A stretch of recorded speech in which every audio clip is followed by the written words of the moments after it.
నుంచి కృష్ణుడు వచ్చాడే కృష్ణుడు వచ్చాడే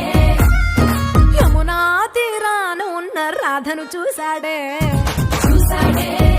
రాధను చూశాడే ఫ్లూటులేని గోపాలుడే సుట్టు వేసే భూపాలుడే వీసమొచ్చిన పాలుడే మాట వెంట పడిపోవుడే కటిక చీకటిలో కన్ను కడతాడే వెన్న ముద్దలని వెంట పడతాడే కోల చేస్తాడే కాలమేస్తాడే మాయలోడు వీడే హై బృందావనం నుంచి కృష్ణుడు వచ్చాడే